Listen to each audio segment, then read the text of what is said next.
When you think of the world's greatest exercise, what comes to your mind? Do you think of weightlifting? Do you think of an Olympic runner? Do you think of somebody swimming? Do you think of somebody doing some form of high-intensity interval training? Do you think of a rock climber? Do you think of an ultra-marathoner? Do you think of a triathlete? What comes to your mind when you think of the world's greatest exercise? What kind of people do you picture? What kind of exercises go through your head? I don't know what goes through your head, but I'll tell you what goes through mine. The world's greatest exercise, according to me, is, drumroll, walking. Walking? What's walking gonna do? It's not that intense of an exercise. Exactly. It's not that intense of an exercise, which means everybody can do it, which also means it's safe. You know, we did a marathon back in 2012, me and Sarah did, and like around mile 20 or so, we saw somebody like passed out going into an ambulance. You know, running is dangerous. People have injuries all the time. They have knee injuries, ankle injuries. People push themselves really hard. You know, it's a lot more dangerous. Walking isn't really dangerous. You never hear of anybody get hurt walking. That doesn't happen to people. Maybe if somebody trips or something, but that's about it. Nobody honestly gets hurt when they're walking. Running, however, yes, people get hurt all the time. Not everybody can run up a mountain. Not everybody can run a marathon.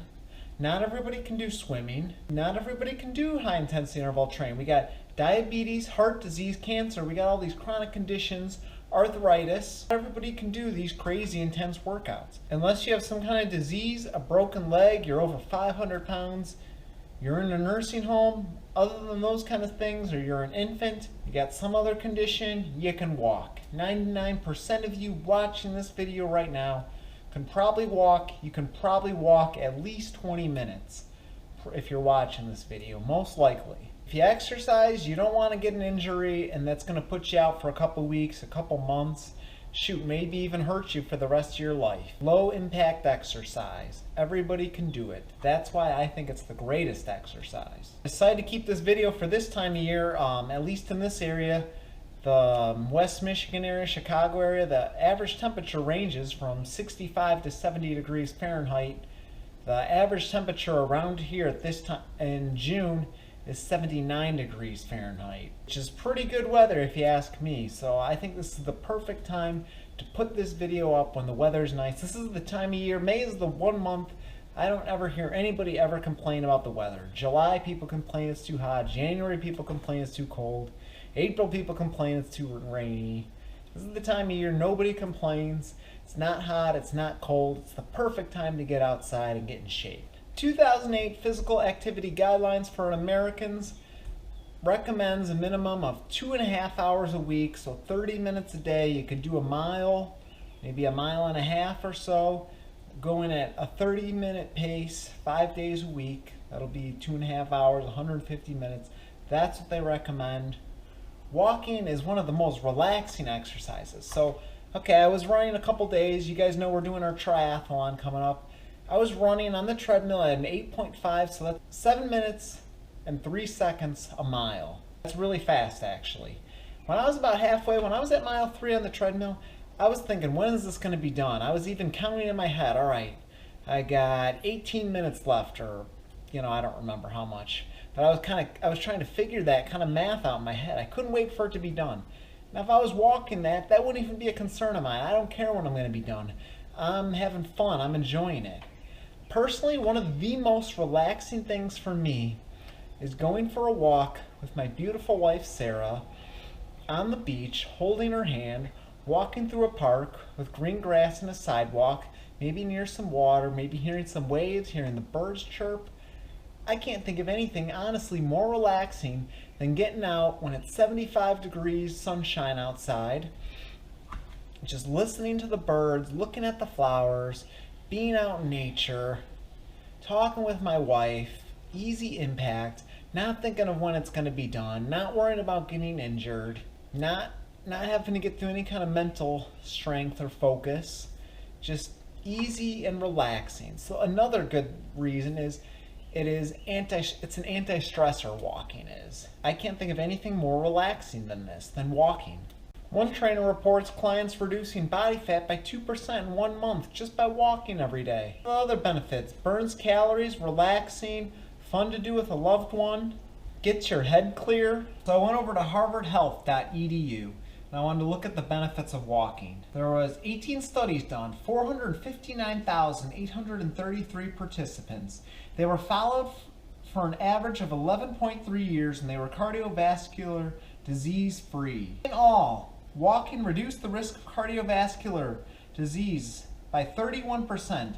It cut the risk of dying during the study by 32% over these 11 years. Protection was evident at just 5.5 miles per week at a 2-mile-per-hour pace. The study was done from 7 countries on 3 continents, and among 10,269 male graduates of Harvard College, walking at least 9 miles a week was linked to a 22% lower death rate. Among 44,452 male health professionals, walking at least 30 minutes a day was linked to an 18% lower risk of coronary heart disease. As we know, heart disease is the #1 killer in America. Among 72,488 female nurses, walking at least 3 hours a week was linked to a 35% lower risk of heart attack and cardiac death, and a 34% lower risk of stroke, just by merely walking. A 10-year study of 229 postmenopausal women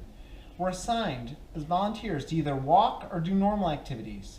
The walkers enjoyed an 82% lower risk of heart disease. Can walking help those who already have heart disease? The answer is yes. A meta-analysis of 48 trials and 8,946 participants showed that moderate exercise, typically walking or riding a stationary bike for 30 minutes 3 times a week, produced a 26% reduction in the risk of death from heart disease and a 20% reduction in overall death rate. Health.harvard.edu also goes on to say that walking improves cardiac risk factors such as cholesterol, blood pressure, diabetes, obesity, vascular stiffness and inflammation, and mental stress. I already mentioned mental stress already, how I find walking to be one of the most relaxing things you can possibly do.